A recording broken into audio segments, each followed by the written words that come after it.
শিক্ষার্থীবৃন্দ, উচ্চতর গণিতের আজকের এই সেশনে তোমাদেরকে স্বাগতম। তো আমরা আজকে উচ্চতর গণিত দ্বিতীয় পত্রের প্রথম অধ্যায় বাস্তব সংখ্যার উপর কিছু ব্যাখ্যা করার চেষ্টা করব। তাহলে আমরা বাস্তব সংখ্যা চ্যাপ্টারের যে টাইটেল বাস্তব সংখ্যা, এই বাস্তব সংখ্যা সম্পর্কে আইডিয়া পাওয়ার জন্য আমরা যদি আমাদের দৈনন্দিন কার্যক্রমে যদি একটু পর্যালোচনা করি, যেমন আমরা যখন বাজারে যাওয়ার জন্য আমরা অনেক কিছুই কেনাকাটা করি। যেমন তুমি ডিম কিনতে গিয়েছো, তো কোনো দোকানে আমরা যখন ডিম কিনতে যাই বা কলা কিনতে যাই, তখন আমরা অবশ্যই বলি যে আমাদেরকে এতগুলা ডিম বা এতগুলা কলা দেন। তখন দোকানদার কি করবে, আমাদের সাথে আমি টাকা দেব, উনি আমাদেরকে ডিম দেবে। এই যে বিনিময় করার জন্য এখন আমাদের যদি সংখ্যা সম্পর্কে আইডিয়া না থাকতো যে কয়টা ডিমের পরিবর্তে আমি কত টাকা দিব, দোকানদার আমার কাছ থেকে কত টাকা নিবে আর আমি কত টাকা দিব এবং আমি কয়টা ডিম নিব, এই যে এক্সচেঞ্জের ব্যাপারগুলো সংখ্যা সম্পর্কে যদি আইডিয়া না থাকতো, তাই আমরা এই এক্সচেঞ্জ করাটা আমাদের জন্য খুবই কষ্টকর ব্যাপার হয়ে যেত। তার মানে এখান থেকে স্পষ্টত যে সংখ্যার যে ধারণা, এটা আমাদের ব্যক্তিগত বা রিয়েল লাইফে এটার গুরুত্ব অপরিসীম। সেই কারণে আমরা এই সংখ্যা সম্পর্কে যারা আমাদেরকে আইডিয়া দিয়েছে, আমরা তাদের কাছে কৃতজ্ঞ। ওকে, তাহলে আমরা জানি যে ওই অতি প্রাচীনকালে এই সংখ্যা সম্পর্কে কোনো আইডিয়া ছিল না। তখন এই সংখ্যার ধারণা নেওয়ার জন্য, বিভিন্ন জিনিসের পরিমাণ নির্ণয় করার জন্য অতি প্রাচীনকালের মানুষেরা শুরুর দিকে তারা প্রথমেই আঙ্গুলের ব্যবহার করতো। ফিঙ্গারের মাধ্যমে তারা সংখ্যার এখানে কতগুলা হরিণ বা কতগুলা জিনিসের সংখ্যা তারা ফিঙ্গারের মাধ্যমে নির্ণয় করতো। পরবর্তীতে চিন্তা করলো যে না, ফিঙ্গারের মাধ্যমে খুব বেশি জিনিসের পরিমাণ নির্ণয় করা যায় না। তখন চিন্তা করলো কি, পাথরের সাহায্যে, বিভিন্ন নুড়ি পাথর বা কাঠির মাধ্যমে তারা চিন্তা করলো যে আমরা এই সংখ্যাগুলো নির্ণয় করব। এরকম আস্তে আস্তে বড় ধরনের জিনিসের পরিমাণ নির্ণয় করার জন্য বিভিন্ন সিম্বলের সাহায্যে, প্রতীকের সাহায্যে তারা নির্ণয় করার চেষ্টা করতেছিল। ওকে, এরকম সভ্যতার বিকাশের সাথে সাথে আজকে আধুনিক এই পর্যায়ে আইসা এই সংখ্যাগুলোর একটা আধুনিকায়ন হয়েছে এবং এই আধুনিকায়ন করার জন্য সংখ্যা সম্পর্কে বিভিন্ন গণিতবিদ বা বিভিন্ন পণ্ডিতরা আইডিয়া দিয়েছে। যেমন পিথাগোরাস এবং আমাদের ভারতীয় মহাদেশে আছে আর্যভট্ট, ব্রহ্মগুপ্ত ইত্যাদি গণিতবিদ। ওকে, তাহলে আমরা আজকে এই বাস্তব সংখ্যা সম্পর্কে আমরা এই প্রথমেই দেখব। খেয়াল করো সবাই, এই বাস্তব সংখ্যা আমরা বলেছি যে বাস্তব সংখ্যা সম্পর্কে চিনতে পারবো এবং এই বাস্তব সংখ্যার বিভিন্ন উপসেট আমরা বর্ণনা করতে পারবো এবং বাস্তব সংখ্যার স্বীকার্য ভিত্তিক বর্ণনা করার চেষ্টা করব। ঠিক আছে, তাহলে আমরা এই বাস্তব সংখ্যার প্রথম যে আইটেমটা আমি বলেছি, বাস্তব সংখ্যা কি আমরা সেটা চিনব। তাহলে এই বাস্তব সংখ্যাকে আমরা যদি ডিফাইন করতে চাই বা বাস্তব সংখ্যাকে যদি আমরা সংজ্ঞায়িত করতে চাই, তাহলে এটার অনেক বিস্তর সংখ্যা আছে, অনেক জটিল জটিল সংখ্যা আছে, তোমরা বইয়ে দেখতে পাবে। তো আমি চেষ্টা করবো তোমাদেরকে একদম সিম্পল একটা সহজ একটা সংজ্ঞার মাধ্যমে তোমাদেরকে বাস্তব সংখ্যা তুলে ধরার চেষ্টা করব। তাহলে আমি এখানে খেয়াল করো, আমরা একটা এখানে নিয়েছি, একটা সংখ্যা রেখা নিয়েছি। তো সংখ্যা রেখা এখানে দেখো 1 2 3 4, এখানে -1 -2 -3 -4 আর মাঝখানে 0। এগুলো পজিটিভ ইন্টিজার, এগুলো নেগেটিভ ইন্টিজার, আর এগুলো মাঝখানে হচ্ছে 0 এবং 1 থেকে 2 বা 0 থেকে 1 এদের মধ্যবর্তী আরো অনেক সংখ্যা আছে। ঠিক আছে, তার মানে আমরা বাস্তব সংখ্যাকে যদি সংজ্ঞায়িত করতে চাই, তাহলে এইভাবে সংজ্ঞায়িত করতে পারি যে সকল সংখ্যাকে সংখ্যা রেখায় রিপ্রেজেন্ট করা যায় বা উপস্থাপন করা যায় বা সংখ্যা রেখায় দেখানো যায়, ওই সকল সংখ্যাগুলোকে আমরা বাস্তব সংখ্যা বলি। ঠিক আছে, যে এখানে যেমন মনে করো যে আমি 1 2 3 দিয়েছি, যদি বলা হয় যে এখানে 1.5 1.6 এটা কি বাস্তব সংখ্যা কিনা, এটা কি সংখ্যা রেখায় দেখানো যায় কিনা। যেমন আমি এখানে 1.5 যদি বলি, তাহলে 1 এর বড় 2 এর ছোট, তাহলে 1.5 মানে 1 এবং 2 এর ঠিক মিডিলে। ওকে, তারপর যদি 1.6 বলে আরো একটু যাবে, মানে এখন ফ্র্যাকশন নাম্বারগুলোকে আমরা এই সংখ্যা রেখায় উপস্থাপন করতে পারি। তার মানে যেমন √2 কে আমরা সংখ্যা রেখায় উপস্থাপন করতে পারি 1 এর চেয়ে একটু বেশি। ঠিক আছে, তাহলে এই যে অর্থাৎ যে আমরা যে √2 একটা বাস্তব সংখ্যা বলতে পারি, তার মানে কি যে সকল সংখ্যাকে, অর্থাৎ আমরা বলতে পারি a number which can be represented in a number line is known as real number. ওকে, আশা করি বাস্তব সংখ্যা সম্পর্কে আইডিয়া পেয়েছো। ওকে, এবার আমরা দেখবো যে বাস্তব সংখ্যার বিভিন্ন প্রকারভেদ। ঠিক আছে, বাস্তব সংখ্যাকে আমরা বিভিন্ন প্রকার, আমরা এখানে একটা ডায়াগ্রাম নিয়েছি। খেয়াল করো, বাস্তব সংখ্যার প্রকারভেদ করার জন্য শুরুতে আমি রিয়েল নাম্বার মানে বাস্তব সংখ্যা, এই রিয়েল নাম্বারটা আলটিমেটলি এখানে দুইটা অংশে ডিভাইড করেছে। শুরুর দিকে রেশনাল নাম্বার মানে মূলদ সংখ্যা, এরপর ইরেশনাল নাম্বার অমূলদ সংখ্যা। তোমরা জানো মূলদ সংখ্যা সাধারণত হয় এটাকে কিউ দ্বারা প্রকাশ করা হয়, এবং এই মূলদ সংখ্যাকে আমরা যে কোনো ফর্মুলায় পি বাই কিউ আকারে প্রকাশ করি, যেখানে পি ও কিউ সহমূলক, এগুলো স্পষ্টত তোমরা জানো। এবং কিউ এর মান আমরা জানি যে 0 হয় না, এই অবস্থায় রেশনাল নাম্বার, অর্থাৎ যে এবং কিউ এর মান 1 হলেও যে কোনো পূর্ণ সংখ্যাও রেশনাল নাম্বার। ওকে, এই জন্য রেশনাল নাম্বারকে আমরা পূর্ণ সংখ্যা এবং এখানে বলেছি অপূর্ণ সংখ্যা, এই দুইটা অংশে ভাগ করা যায়, একটা ইন্টিজার্স আর একটা নন ইন্টিগ্রাল নাম্বারস। ওকে, তারপরে দেখো খেয়াল করো এই পূর্ণ সংখ্যাকে আবার দুইটা অংশে ভাগ করা যায়, একটা positive integers, positive natural number আমরা যেটাকে বলি, আর একটা হোল নাম্বার, সকল ইনক্লুডিং 0 সহ সকল নাম্বারগুলোকে হোল নাম্বারগুলো বলা হয়। এই যে হোল নাম্বারের মধ্যে কি কি আছে তাহলে 0 এবং ন্যাচারাল নাম্বার কোনগুলো 1 2 3 4 এগুলা, ঠিক আছে। ওকে, তারপরে হচ্ছে খেয়াল করো এই ন্যাচারাল নাম্বারস এর মধ্যে আবার কি আছে, এই অড নাম্বারস মানে কি বিজোড় সংখ্যা এবং ইভেন নাম্বারস জোড় সংখ্যা। এই মোটামুটি ভাবে বাস্তব সম্পর্কে একটা আইডিয়া দেওয়ার জন্য আমি এখানে ডায়াগ্রাম দেখিয়েছি। তো এর পরবর্তীতে আমি যাব হচ্ছে বাস্তব সংখ্যা। এখানে দেখো আমরা যে ডায়াগ্রামটা দেখিয়েছি, শুরুতে ছিল বাস্তব সংখ্যা, বাস্তব সংখ্যার মধ্যে কি ছিল কিউ, আমরা বলেছি অলরেডি কি মূলদ সংখ্যা, মূলদ সংখ্যার মধ্যে কি আছে পূর্ণ সংখ্যা, আবার এই পূর্ণ সংখ্যার মধ্যে কি আছে এখানে ন্যাচারাল নাম্বার বা স্বাভাবিক সংখ্যা। তাহলে আমরা জানি যে মূলদ এবং অমূলদ, আমরা মানে সিম্পলি এমসিকিউ এর জন্য মনে রাখবা, মূলদ এবং অমূলদ এই দুইটা যদি ইউনিয়ন করি টোটালটা মিলে আমরা কি পাই রিয়েল নাম্বার বা বাস্তব সংখ্যা পাই। একই রকম ভাবে মূলদ এবং অমূলদ এই দুইটার ইন্টারসেকশন মিলে আমরা যা পাই সেটা হচ্ছে কি ফাঁকা সেট বা এমটি সেট, ঠিক আছে। তো এটা নর্মাল একটা আইডিয়া, এগুলো এসএসসি তে দেখেছো। এবার আমরা দেখব হচ্ছে, আমরা বলেছি যে প্রথমত বাস্তব সংখ্যা ছিলাম, এরপরে আমরা দেখলাম যে এখানে বাস্তব সংখ্যার বিভিন্ন প্রকারভেদ বা উপসেটগুলো সম্পর্কে আইডিয়া নিলাম। এখন আমরা বাস্তব সংখ্যার সংবিধান, যাকে আমরা বাস্তব সংখ্যার এক্সিওমস অফ রিয়েল নাম্বার বা বাস্তব সংখ্যার স্বীকার্য, আমরা আমরা যে গাণিতিকভাবে বিভিন্ন সংখ্যাকে আমরা বিভিন্নভাবে আমরা প্রয়োগ করে থাকি, এই প্রয়োগগুলোকে এখন আমরা বাই নেমে একদম সংবিধানের মতো, যেগুলোকে আমরা বাস্তব সংখ্যার স্বীকার্য বলি, যে আমরা বিভিন্ন অঙ্ক করতে গেলে বিভিন্ন গাণিতিক প্রবলেমগুলো তোমরা যখন সলভ করতে যাও, তোমরা অ্যাজ ইউজুয়াল যে সমস্যাগুলো আমরা যে শর্তগুলো ব্যবহার করি এগুলো তোমরা সিম্পল জিনিস তোমরা জানো, কিন্তু এখন আমরা এগুলোকে বাই নেমে জানবো। এগুলো হচ্ছে রিয়েল নাম্বারের একদম ফান্ডামেন্টাল জিনিস, ঠিক আছে। এই ফান্ডামেন্টাল জিনিসগুলো আমাদের অ্যাজ এ ম্যাথমেটিশিয়ান হিসেবে অথবা তোমরা গণিতের স্টুডেন্ট হিসেবে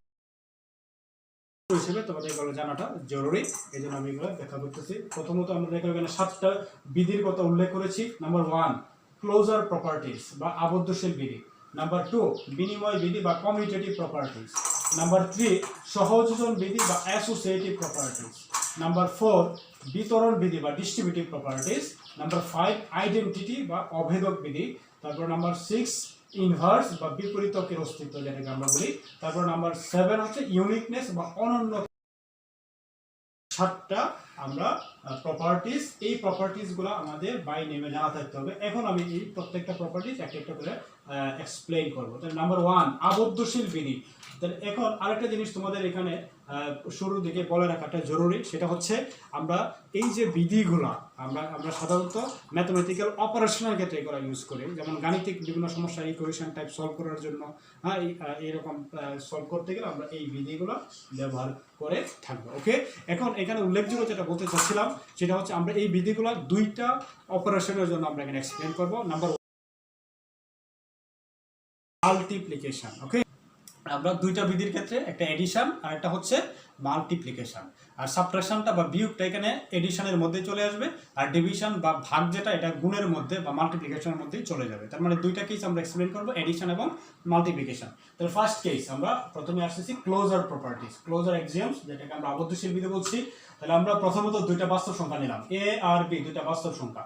এই দুইটা বাস্তব সংখ্যার আমরা যদি অ্যাডিটিভ ক্লোজার প্রপার্টি বলি এ প্লাস বি, আর এটা মাল্টিপ্লিকেটিভ যদি বলি এ ইন্টু বি, এবং এ প্লাস বি দুইটা বাস্তব সংখ্যার যোগফল, এটাও একটা বাস্তব সংখ্যা হবে, এবং দুইটা বাস্তব সংখ্যার গুণফল, এটাও একটা বাস্তব সংখ্যা হবে। তার মানে আমরা যোগ বা গুণ যাই করি না কেন দুইটা বাস্তব সংখ্যা ঘুরে ফিরে বাস্তব সংখ্যার মধ্যেই আবদ্ধ হবে। এই কারণে এই বিধিটাকে বলা হয় আবদ্ধশীল বিধি বা ক্লোজার প্রপার্টি, মানে এটা বাস্তব সংখ্যার মধ্যে ক্লোজ, যেখানে এটাকে ক্লোজার প্রপার্টিজ বলা হয়।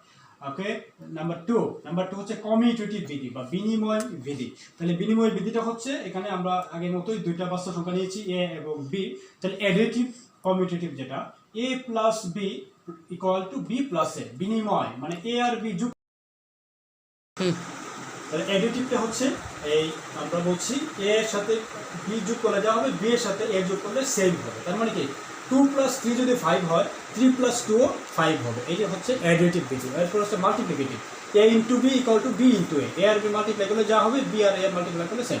একদম সিম্পল জিনিস। ওকে, তারপর আসতেছে হচ্ছে অ্যাসোসিয়েটিভ বা সহযোজন বিধি। ওকে, তাহলে সহযোজন বিধি for in case of additive আমরা তিনটা নাম্বার নিয়েছি, A B C real number বাস্তব সংখ্যা। তারপরে বলছি এর সাথে আমরা বি প্লাস সি আগে অ্যাড করে দিয়ে এর সাথে অ্যাড করলে যে রেজাল্টটা পাওয়া যাবে, এ এবং বি অ্যাড করে সি এর সাথে অ্যাড করলে একই রেজাল্ট পাওয়া যাবে। তাহলে মাল্টিপ্লিকেটিভ অ্যাসোসিয়েটিভ হচ্ছে এ আর বি দুইটা গুণ করে আমরা যদি সি এর সাথে গুণ করি যে রেজাল্টটা পাবো, বি আর সি গুণ করলে আবার এই রেজাল্টটার সাথে যদি এ গুণ করি তাহলে একই রেজাল্ট পাওয়া যাবে। তাহলে একটা হচ্ছে অ্যাডিটিভ অ্যাসোসিয়েটিভ আর একটা হচ্ছে মাল্টিপ্লিকেটিভ অ্যাসোসিয়েটিভ। ওকে, এর পরবর্তীতে হচ্ছে আমরা 4 নম্বর কেসে যাব। 4 নম্বর কেস হচ্ছে আমরা 4 নম্বর কেসে সবাই একটু ব্যাকে যাই, আমরা একটু খেয়াল করো। আমরা 4 নম্বর কেসটা হচ্ছে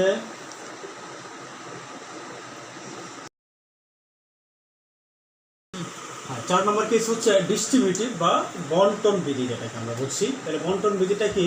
এই বন্টন বিধিটা হচ্ছে আমরা এখানে দুইটা একসাথে প্রযোজ্য হবে, এই যে কারণে আমরা লিখেছি মাল্টিপ্লিকেটিভ ডিস্ট্রিবিউটিভ ওভার অ্যাডিশন, মানে ইনটু এবং প্লাস, অর্থাৎ প্লাস এবং গুণ দুটো একসাথে আসবে, এডিশন অ্যান্ড মাল্টিপ্লিকেশন দুটো একসাথে আসবে। তাহলে কীরকম আমরা কি করব, ডিস্ট্রিবিউট করব কাকে, মাল্টিপ্লিকেশনটাকে। ওকে, তারপরে দেখো আমরা বলেছি তিনটা রিয়েল নাম্বার যদি হয় তাহলে A into B plus C equal to হবে A into B plus A into C, মানে এই ইন্টুটাকে দুইটা ব্র্যাকেটের মধ্যে আমরা এই কাজগুলো আমরা সাধারণত করে থাকি।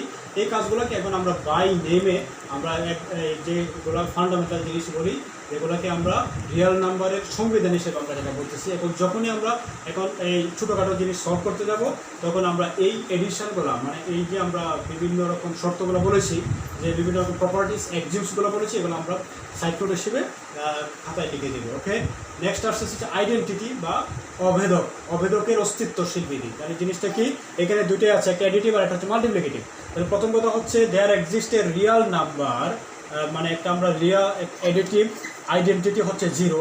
আমরা অ্যাডিটিভ আইডেন্টিটি তোমাদের সুবিধার জন্য আগে একটু বলে থাকি, অ্যাডিটিভ আইডেন্টিটি হচ্ছে এমন একটা নাম্বার যে নাম্বারটা অন্য যে কোনো নাম্বারের সাথে আমরা যদি অ্যাড করি, অ্যাডিটিভ হওয়ার কারণে অ্যাড বলবো, অন্য যে কোনো নাম্বারের সাথে যদি আমরা অ্যাড করি আবার ঘুরে ফিরে আমরা ওই রেজাল্টটাই পাবো। যেমন অ্যাডিটিভ আইডেন্টিটি আমরা এখানে 0 বলেছি, 0-র সাথে আমরা যাই অ্যাড করি না কেন অরিজিন ঘুরে, যেমন 0 + 5 = 5, 0 + 10 = 10।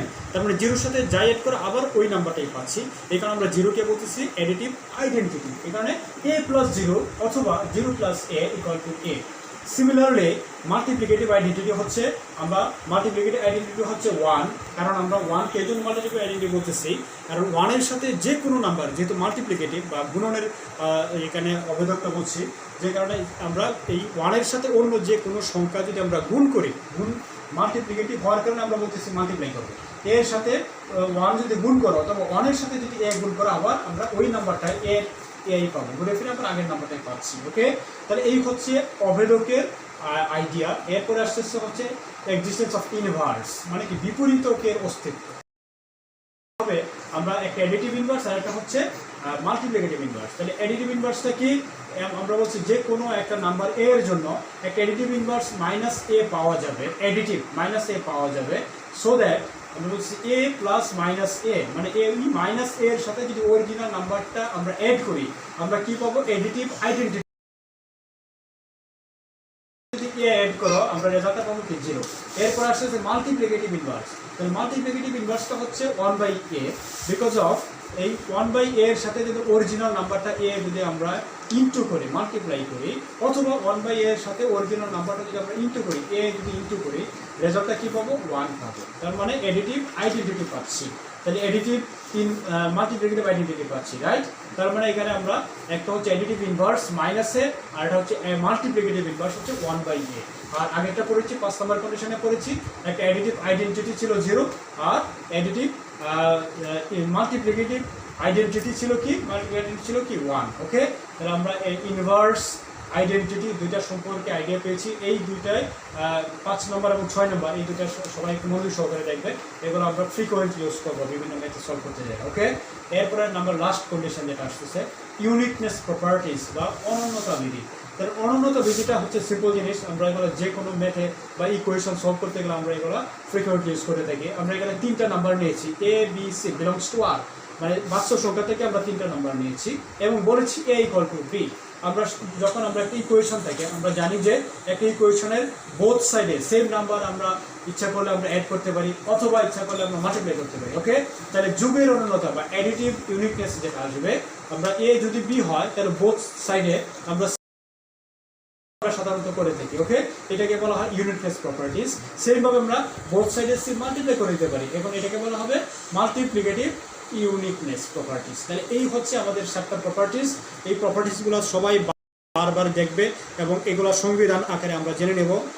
তাহলে বাস্তব সংখ্যার যে কোনো রকম ছোট এই বাস্তব সংখ্যার সমাধানগুলো করব এবং এই সমাধানগুলো করতে যে আমরা এই প্রপার্টিসগুলো আমরা ইউজ করব। ঠিক আছে, তাহলে এগুলো হচ্ছে একদম ফান্ডামেন্টাল, আগে বলেছি একদম বেসিক